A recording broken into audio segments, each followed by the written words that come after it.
Good morning, class. We'll discuss today the Russian Revolution. An introduction we have discussed. So, as I told you about the liberals, radicals, and conservatives. So, let's know about them. One of the group which looked to change society were the liberals. Liberals wanted a nation which tolerated all the religion. Means first characteristics of liberal was that they were tolerated of all kind of religion. Means all kind of religion they wanted that they should grow, and we should remember that this time European states usually discriminate in favor of one religion or another. Britain favored in Church of England, Austria, Spain favored in Catholic Church.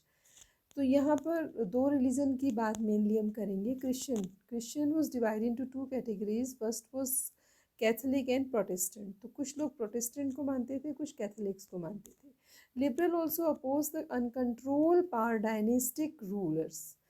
और ये भी थे, ये oppose करते थे कि dynastic rulers मतलब monarchy से मतलब है कि वो अनकंट्रोल थी, उसको कोई कंट्रोल नहीं कर पा रहा था, तो उसके ये अपोज में थे. They were opposing of uncontrolled power of dynastic rulers.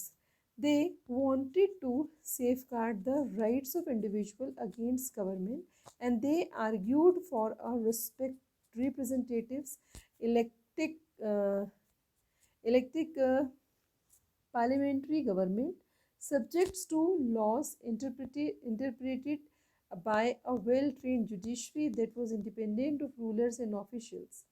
Another characteristics, they wanted a safeguard to the rights of individuals. Rights of individual means everyone should get the rights, and वो argued करते थे किसके लिए? Representatives के लिए. Representative leaders elected parliamentary election के खिलाफ थे. मतलब इलेक्शन नहीं होना चाहिए लेकिन राइट सबको मिले. Subject was interpreted by the well trained judiciary. और ये जितने भी जो लॉज आते हैं, सब्जेक्ट लॉज हैं, जैसे हमारे यहाँ हैं सब्जेक्ट गवर्नमेंट के, स्टेट्स के, all the subject those are interpretated by the well train judiciary that was independent of rulers and official. मतलब इसके लिए वो इंडिपेंडेंट हो, उसमें किसी का इंटरफेरेंस ना हो, ये सब चाहते थे. However they were not Democrats. लेकिन डेमोक्रेट्स नहीं थे. कुछ चीज़ें डेमोक्रेटिकली एक्सेप्ट कर रहे थे, कुछ चीज़ों में वो डेमोक्रेट्स नहीं थे. जैसे दे did not believe in universal adult franchise. अब आप डेमोक्रेट की बात करेंगे तो डेमोक्रेसी क्या कहती है? All have right to vote, but they did not want. That is the right of every citizen to vote. And they felt men of poverty mainly should have to vote. Man of property मतलब some people who are rich they should vote only, जो पहले से चला आ रहा था. And they also did not want to vote for women. तो अब आपने देख लिया कि विमेन का वोट उनको नहीं देना पसंद था, और जो वोट दें वो सिर्फ प्रॉपर्टीड होने चाहिए. और यूनिवर्सल एडल्ट फ्रेंचाइज में उनको बिलीव नहीं था.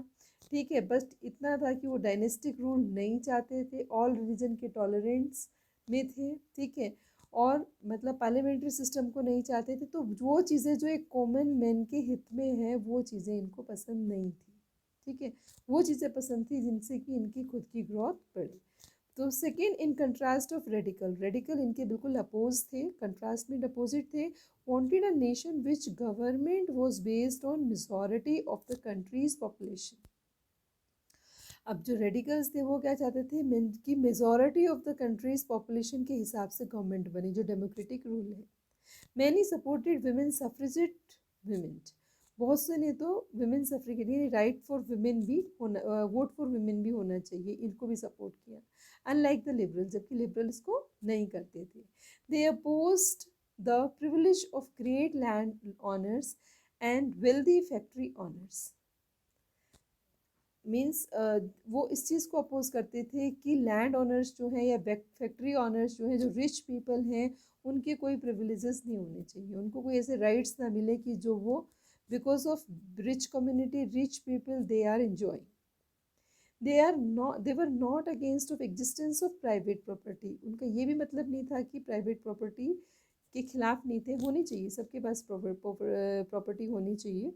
So existence of private property but dislike concentration of property in one hands of a few. लेकिन इस चीज़ के खिलाफ थे कि कुछ ही हाथों में प्रॉपर्टी का जमा होना अच्छा नहीं है, मतलब फिर क्या होगा, कुछ लोग अमीर और कुछ गरीब हो जाएंगे। थर्ड थे आपके conservatives. Conservatives were opposed of radicals and liberals. As I told you in the class कि they were opposed of liberal and radicals, मतलब ये दोनों से ही हटके थे। After the French Revolution, however, the conservatives had opened their minds and need for change. Earlier in the 18th century, conservatives had been generally opposed to the idea of change. ठीक है, earlier they were oppose the idea of change, बिल्कुल इसके खिलाफ थे, but by the 19th century they accepted the some change was inevitable which cannot be avoided। मतलब वो मानते थे कि ये तो होना ही है, चलो फिर हो जाए, इस तरीके का इनका आइडिया था। But believe that the past had to be respected, ये मानते थे कि नहीं, पास्ट रिस्पेक्ट होना चाहिए, पास्ट को हम क्रिटिसाइज ना करें। Then another change had to be brought about through a slow process, मतलब चेंजेस आए लेकिन स्लो प्रोसेस से आए, इतने फास्टली ना आए। Such a differing ideas about social change societal change clash during the social and political turmoil, the fallout of French Revolution, the various attempts at revolution and national transformation in 19th century helped define both limits and potential of these political tendencies। Means ये जो clashes चला इन लोगों के बीच में, political social turmoil आ गया, एक disturbance आया, इसने क्या किया, एक तरीके से फ्रेंच रेवोल्यूशन के ही सिस्टम को फॉलो किया। और बहुत सारे अटैम्प्ट्स ऐसे थे जो नेशनल ट्रांसफॉर्मेशन में को लेकर आए, मतलब काम आए, उन्होंने हेल्प की, मतलब देश में जो चेंजेस आए because of that revolution they have been come and limited in potential of this political tendency.